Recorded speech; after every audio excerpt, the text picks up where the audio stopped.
Mesdames et messieurs, bonsoir et bienvenue à cette émission d'Info 9. Deux artistes de la région réalisent un film. La marche à l'amour en Abitibi-Témiscamingue, c'est 700 km à 5 km à l'heure pendant un mois. Alexandre Castonguay, acteur, et Dominique Leclerc, réalisateur, sont mes invités. Ils nous parlent de cette marche quand même assez spéciale. Alexandre, Dominique, bonsoir. Bonsoir. Hey, merci d'avoir accepté cette invitation-là. C'est vraiment très gentil de votre part. À brûle pour point, là, comme ça, là, pourquoi faire une marche comme ça? Pourquoi décider de marcher 700 km pour apprendre un poème de Gaston Miron, qui n'est pas facile, soit dit en passant, parce que La marche à l'amour, c'est vraiment un très beau poème, mais difficile à apprendre. Il y a des mots, là. Oh, il y en a pas à peu près. Des mots qui font rire, des mots qui font pleurer. Êtes-vous d'accord avec moi? Oh oui, c'est vrai. Des mots qui touchent, oui. Définitivement.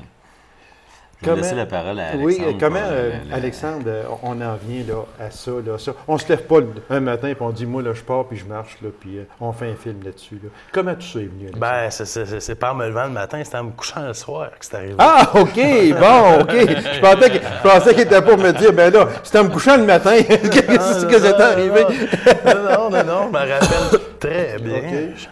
Ça s'est passé sur l'oreiller, tu sais, là, avant qu'on s'endorme des fois les idées. La petite période d'insomnie, là. C'est ça. Ouais, quand ça bouge. Puis à ce moment-là, pour moi, c'est apparu comme une équation plausible, tout ça, qui répondait à des besoins à ce moment-là. Là.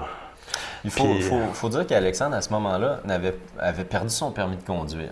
Donc, la marche faisait partie de sa vie. Ah, ben merci. Ça, c'est l'anecdote. On va commencer à n'apprendre. Ça, mais pas à cause de la boisson, là. Non. On rentrera pas dans les détails. Mais Mais je suis pas gêné de le dire. J'étais épileptique. Ah, okay. Ouais, puis j'ai toujours marché jusqu'à 30 ans. Puis j'ai eu un permis à 30 ans. Puis je suis un bon garçon, hein? Fait que j'ai fait une crise, puis tu sais, je veux dire, je me suis pas caché de ça, puis j'ai été 6 mois arrêté encore, tu sais. Puis je veux dire, c'est ça, la marche pour moi, là, regarde, j'en ai eu des paires de bottes là, dans la vie, là, puis je me suis longtemps demandé, à force de marcher de même, bon, où je me rendrais un matin, là, je pars, là. Tu sais, puis... Donc, il y avait un appel du pèlerin. Puis j'ai toujours été fasciné par ça, les pèlerinages. Oui. Compostelle vous disait sûrement. Oui, je connaissais ça. Puis ceux qui, justement, les trekking, puis c'est ça, là, la marche comme telle. Ouais. Le dépassement de soi physiquement. Puis en fait, là-dedans, il y a deux défis. Il y a le dépassement de soi physiquement. Là, on va en parler plus tard. Le poème, c'est un autre volet, mais c'est un autre dépassement de soi, le poème. C'est un marathon que d'essayer d'apprendre ça. C'est tout un marathon. C'est tout un défi. C'est un défi terrible. Est-ce que vous l'avez pris comme défi, Alexandre? Bien, l'exploit, on a essayé dans la demande de subvention, en tout cas, là, on ne mettait pas l'accent sur l'exploit physique, tu sais. Okay. Parce qu'il y en a du monde qui marche bien plus que ça dans la vie, tu sais, je veux dire, bon, c'est plus une expérience territoriale qu'un exploit physique.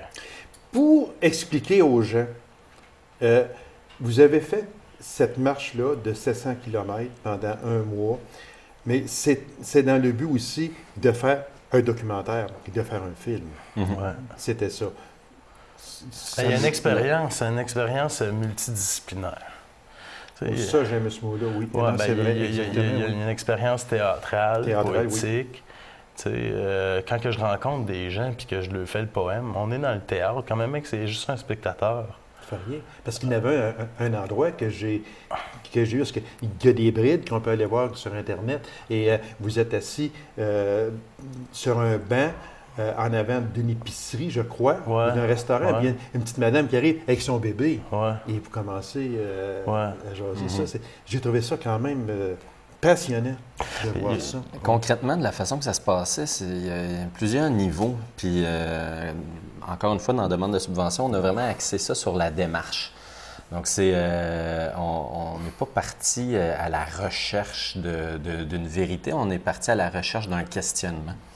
Parce que, en fait, c'est la base même d'un pèlerinage. Souvent, mettons Compostelle, il va y avoir les gens qui s'en vont là, que ce soit religieux ou pas, ça peut être bien personnel, on s'en va marcher, mais on s'en va aussi se retrouver avec soi-même. Donc, il y a ce volet-là qui est bien important dans la marche. En plus, on habite le territoire, l'Abitibi-Témiscamingue, donc on le marche. Redécouvrir la 117 à pied, là, même si on l'a fait 100 000 fois dans notre vie, ça crée quelque chose. De la faire à 7 km/h. On a le temps de voir les roches bien comme il faut. Le lac Normand, c'est l'autre bord de la Côte-Joanne. Non, c'est une journée. Tu sais. Donc, ça... Non, mais c'est vrai, là. J'aime là, ce que vous dites là, parce qu'on le fait en auto à 100 km/h, il n'y a aucun problème.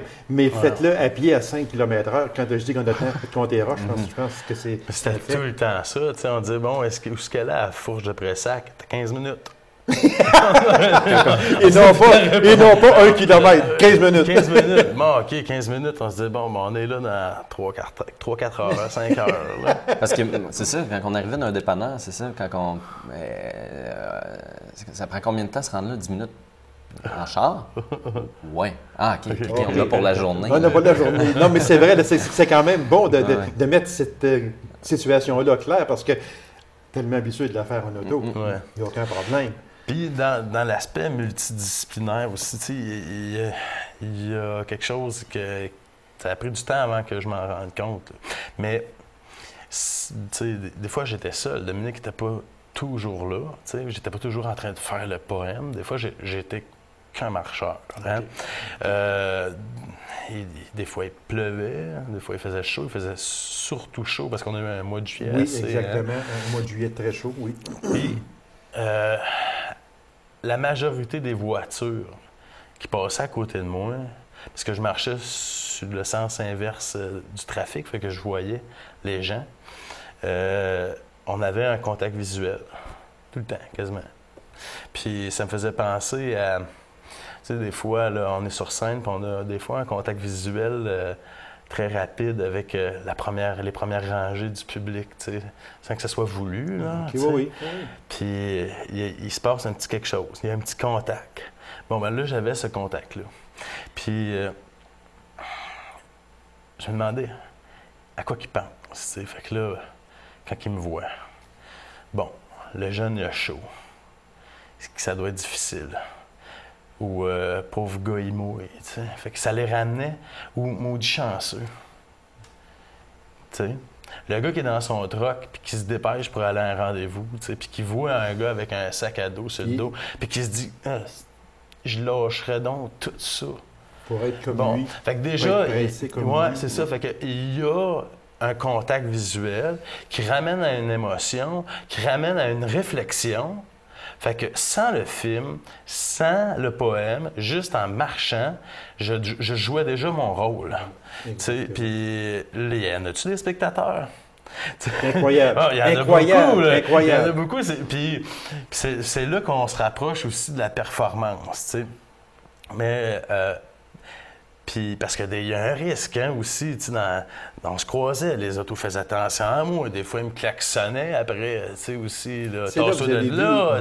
Beaucoup, ouais. C'est ça, là, comment qu'il y a des automobilistes qui sont arrogants. Ah, je les juge pas.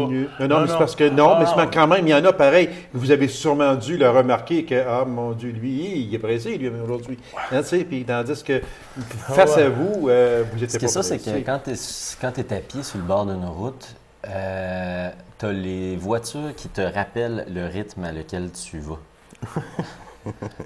OK, c'est vrai, oui. Puis, en fait, ils te rappellent aussi ce que tu as comme quitté pour l'espace de ce projet-là. Ouais.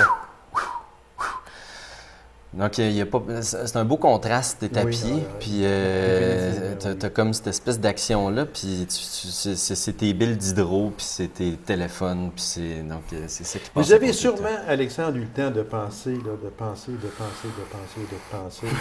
Avez-vous refait votre vie en pensée à partir du berceau à aujourd'hui? Ouais.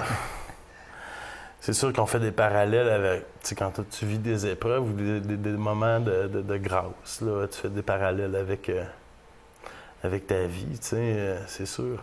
Puis une fois que la marche est finie, puis que tu vis des épreuves dans ta vie, puis tu vis des moments de grâce, tu fais des parallèles avec ta marche. Tu sais, oui, c'est sûr. Mais il y avait beaucoup de quotidien à gérer. Bon, où je suis rendu dans l'apprentissage de mon poème? Où je vais dormir ce soir? Où je vais trouver de l'eau? Quel temps qu'il fait? D'où vient le vent? Il y a beaucoup, il y a beaucoup de choses à penser. Ouais.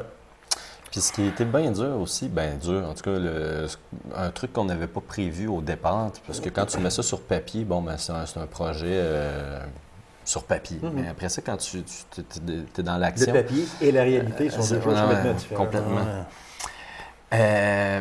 En fait, c'est qu'un pèlerinage, normalement, comme on expliquait tantôt, c'est censé être comme une espèce de recueillement, puis un espèce de moment présent.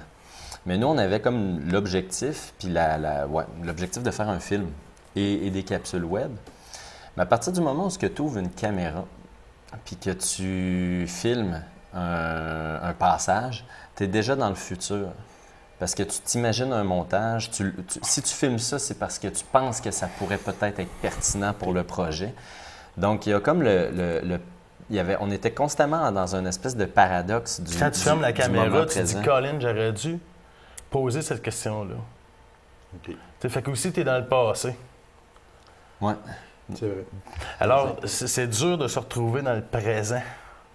Puis, tu sais, le pèlerinage, c'est du présent. Fait qu'à un moment donné, il a fallu se questionner puis se dire, là, on est juste en avant par en arrière. On n'est pas... on n'est pas là. On n'est pas là. Au présent. Là. C'est ça. Fait que le projet, il s'est fait à tâtons. Tu sais, à un moment donné, on se rendait compte de choses. Puis là, on se parlait, tu sais, le soir. Puis pendant qu'on marchait, puis on essayait de trouver des solutions. Puis aussi au niveau de la vérité, hein? Parce que, tu sais, on se comptera pas de mentir, il y a un personnage. Aussitôt que la caméra est ouverte, je perds un peu de mon naturel. Là, vous devenez un personnage face à la caméra. Ça reste Alexandre Castonguay, mais il y en a plusieurs, Alexandre Castonguay. Puis c'est ça. Puis quand je la regarde aussi, je fais, OK, ouais, bon. Puis comment faire pour arriver à une vérité? Bon, OK. Si j'ai quelque chose de drôle à dire ou d'intelligent à dire ou une émotion à dire, je la dis. J'attends pas qu'il rouvre son Kodak, je dis pas d'ouvrir son Kodak. Si le Kodak est ouvert et que j'ai rien à dire, je dis rien. Tu sais, puis fait que là, c'est ça, là, on se mettait des contraintes comme ça, tu sais, pour essayer d'arriver... oui. Mais ça prend une coopération terrible entre les deux. Une pas pire symbiose. Une symbiose, oui, exactement, parce que si il n'y a pas d'entente entre les deux, ça n'aurait pas pu marcher. En ce sens que si Dominique avait dit à Alexandre, bien là, moi, j'aimerais que tu fasses telle chose pour le film, puis Alexandre répond à Dominique, non, regarde-moi, là, c'est pas dans mon bague, prends tout ça, là, absolument pas, là, je ne peux pas faire ça. Ça n'aurait pas fonctionné. C'est donc dire que vous formez un très bon duo. Parce que c'était un des plaisirs, c'était de se questionner sur ce qu'on était en train de faire.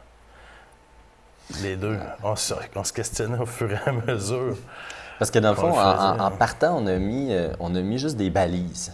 On a mis, OK, on va marcher ce trajet-là. On se donne la possibilité de changer de route. On va apprendre ce poème-là. Puis on va essayer de rencontrer la population. Dans le fond, on est parti avec ces 3 gros thèmes-là. Puis après ça, on s'est questionné tout le long de la marche sur qu'est-ce qu'on est en train de faire là. On est-tu en train de faire une télé-réalité? On est-tu en train de faire un documentaire? Quand est-ce qu'on bascule dans un ou dans l'autre? Quand est-ce qu'on se tient sur la mince ligne? Parce que vous ne vouliez pas basculer dans la télé-réalité. Non, je l'ai vu tout ça dans les notes. Oui, mais en même temps, il n'y a pas le choix. Parce que c'est un peu ça. Il y a un peu ça. C'est peut-être parce que le terme, on l'a pas... c'est pas... En tout cas, c'est un terme qui peut être...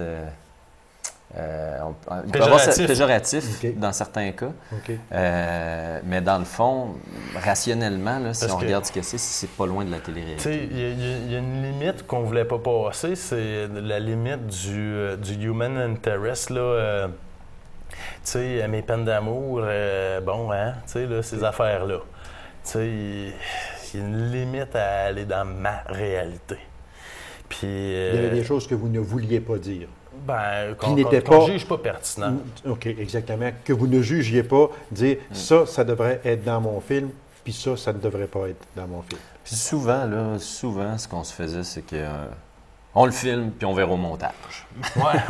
Ici, oui, exactement. Donc, des fois, il y a des trucs qu'on a faits qu'on ne sait pas ce que ça va donner. Comme, par exemple, le truc, il faisait très chaud possiblement, où on voit Alexandre en tenue d'Adam qui s'envoie dans l'eau. Moi, c'est parce que vous venez de dire tantôt qu'il faisait très chaud. Alors donc, ce bout-là, moi, je l'ai trouvé bon. En ce sens que ça prouve, premièrement, que l'être humain est un être humain. On est fait comme tout le monde. On se déshabille nu à la caméra, mais ce n'est pas du tout dans le sens porno, absolument pas. C'est dans le sens culturel. Puis, il y a aussi une valeur symbolique. Oui, aussi. Il y a une mise à nu dans tout ça. C'est vrai. C'est dans le premier épisode et je vais plonger. Oui. Bon, voilà. Mise à nu, c'est le grand. Exactement, c'est ça, exactement. Alexandre, pourquoi Gaston Miron, La marche à l'amour? C'est la genèse de ça. Là. Mon premier mon premier contact avec Miron, c'est au cégep, là, c'est sûr.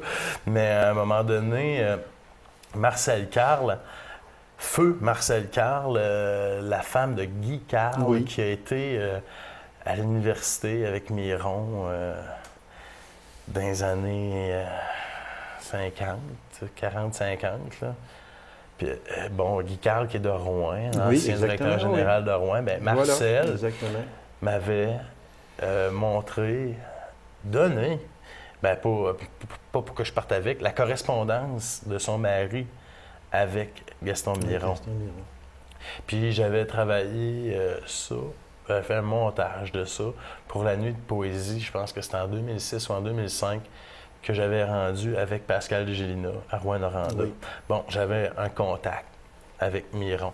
Puis, comment il nous a perçus, parce qu'il est venu à Rouen. Oui. Comment il nous a perçus, ça m'avait profondément bouleversé. Et puis... Ça t'a obsédé pendant ça m'a des obsédé, années. Oui. Pourquoi je suis ému de même? C'était un grand pour Oui, mais pourquoi je suis ému de même? Pourquoi ça vient tant me chercher que quelqu'un me dise que je suis beau, je suis bon, je suis fort, que je suis merveilleux? Tu sais? C'est ça qui... Puis, après, on regarde La marche à l'amour, parce que La marche à l'amour a été écrite, ça a pris du temps à écrire La marche à l'amour. Ça a pris au moins 10 ans à l'écrire, tu sais. C'était très long. Puis, il y a beaucoup de territoires dans La marche à l'amour. Il y a beaucoup un champ lexical très écologique, là, appelons-le, tu sais, je veux dire, environnemental, tu sais. Puis, moi, j'ai aimé penser que son expérience sur le pouce en Abitibi... avait marqué un peu... avait un rapport là-dedans, tu sais, qu'il était venu chercher un peu de notre territoire, puis qu'ensuite, elle se retrouvait dans son œuvre. En ce moment, la biographie Miron qui vient de sortir, tu sais, j'étais en train de la lire. Elle n'est pas sortie avant qu'on fasse le projet, tu sais, mais j'étais en train de la lire, puis effectivement, c'est dans ses premiers voyages. Puis, mais il est aussi né dans les Laurentides, tu sais, il en avait vu de la nature. Mais là, tu sais, il l'a vécu physiquement dans la difficulté, tu sais, du voyage. Bon, ben voilà. Puis, j'ai aimé penser qu'on avait un lien. Puis, voilà, c'est ça. Puis, ça va avec mes questionnements aussi sur l'amour. Sur mon travail, sur mon territoire. Il y avait comme une espèce de constellation là, qui se formait. Puis, les astres. ouais. Puis, tu sais, je veux dire, le lendemain, il manquait une étoile. Là, je ne savais plus trop où j'étais. Puis, là, tout à coup, ça réapparaissait. Le temps passe très vite, messieurs. Oui. Mon Dieu Seigneur, j'avais toutes sortes de questions. Je ne m'en suis même pas servi encore. Bon, il va en raconter. OK, on répond. Juste très vitement, par exemple. La rencontre avec les gens, ça s'est fait à votre goût, ça s'est fait bien. Ah, c'était merveilleux, ça. Les Ouais. gens ont participé, les gens ont embarqué. Ça, à chaque fois, c'était des petits moments magiques parce que habituellement, tu rencontres quelqu'un au hasard. Là, on avait un peu comme le but de rencontrer des gens, mais de rencontrer quelqu'un au hasard, en fait, c'est rare que tu abordes quelqu'un en disant « Hey, je peux-tu te lire un poème? » Puis peux-tu m'aider à l'apprendre? Parce que la façon que ça se faisait, c'est qu'Alexandre donnait le poème en feuille de papier. Il faut que je parle très vite. Eux avaient le poème en main. Alexandre commençait à le On l'a présenté comme un dire. exercice de mémorisation, Ah, OK. pas comme une représentation. OK. Et la population aidait Alexandre. Il me reprenait. Si je me trompais, il me reprenait. Ils t'en reprennent. Une dernière question, messieurs. La suite de ça, c'est quoi? Le film. Ouais. Donc, en ce moment, on a, en fait, on travaille sur, on a sorti comme des capsules sur le site marchealamour.com. Donc, on peut voir comme des capsules. Ça, c'était le volet J'ai web. été justement voir ça. J'ai trouvé ça vraiment extraordinaire, les vidéos. Vraiment bien. On le répète, marchealamour.com. www.marchealamour.com et je vous invite à y aller. C'est extraordinaire, messieurs. Et le c'est film tout. devrait sortir au courant de l'année 2012. On vous le souhaite et on vous souhaite beaucoup de succès avec ce film-là. Alexandre Castonguay, merci infiniment. Dominique, merci beaucoup de votre présence à cette émission-là. Merci à toi, Gabi. Je vous ouvre les portes toutes grandes si vous voulez revenir. On Ça va nous se faire on va s'inviter. excessivement plaisir. Invitez-vous, vous serez toujours. Et je vous dis d'avance, vous êtes invités. Bon, merveilleux. Je vous remercie beaucoup, messieurs. Alors, mesdames et messieurs, courte pause et on vous revient immédiatement après. Restez avec nous.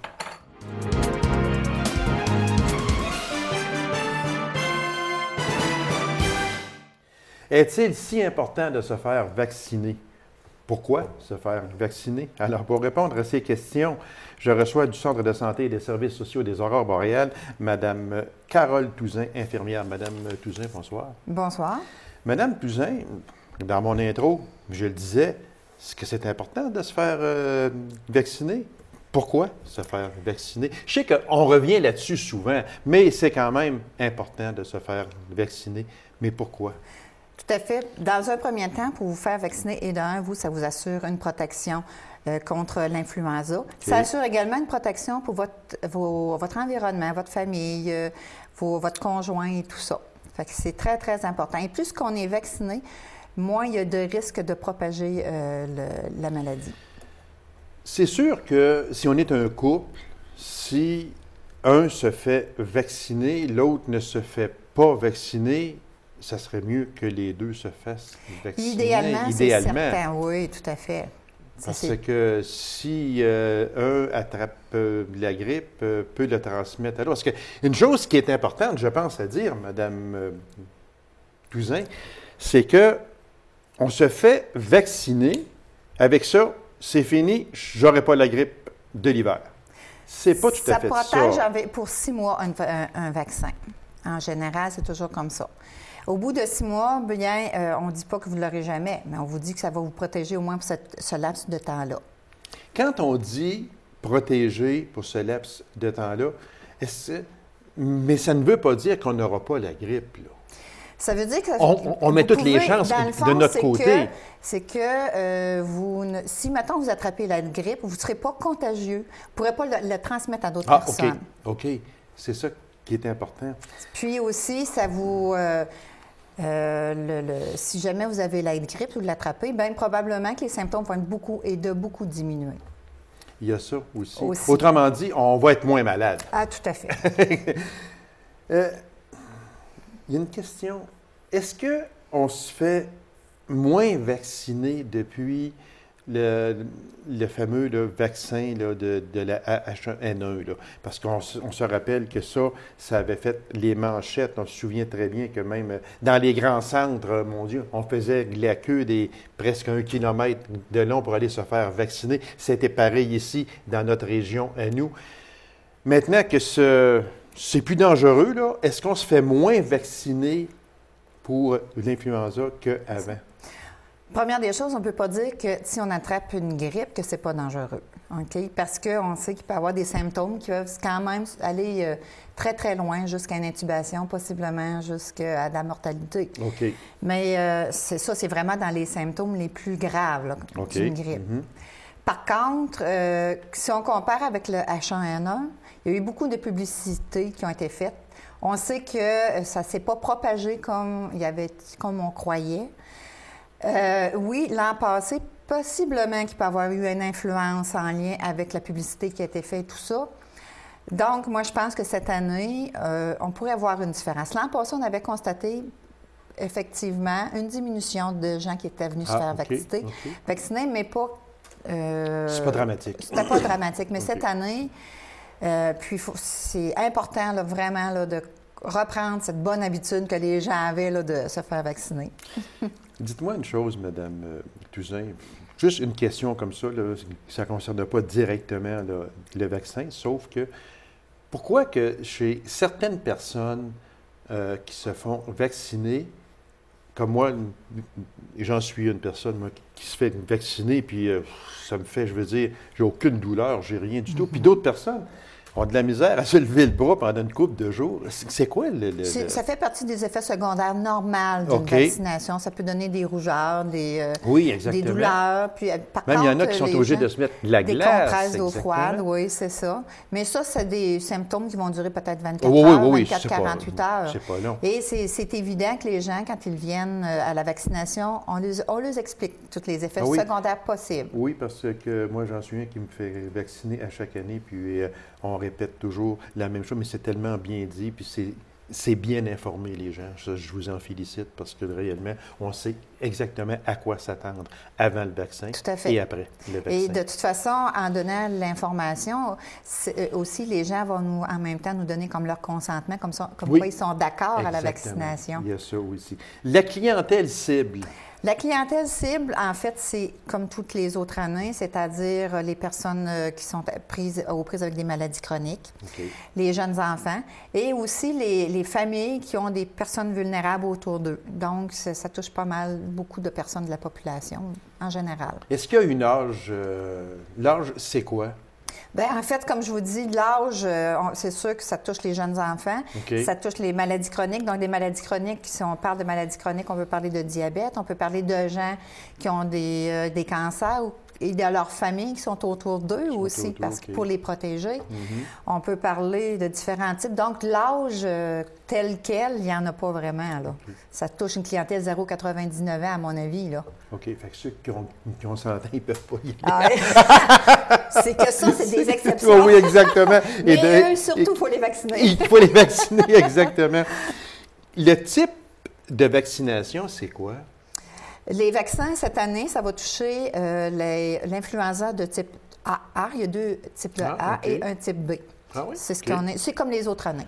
C'est la même chose. C'est la même chose. Ça ne varie pas. Années. Ou s'il arrive quelque chose de spécial, la population va être avertie, comme la fameuse H1N1, là, que tout le monde est averti. Tout à fait. En fait, ça, c'est des...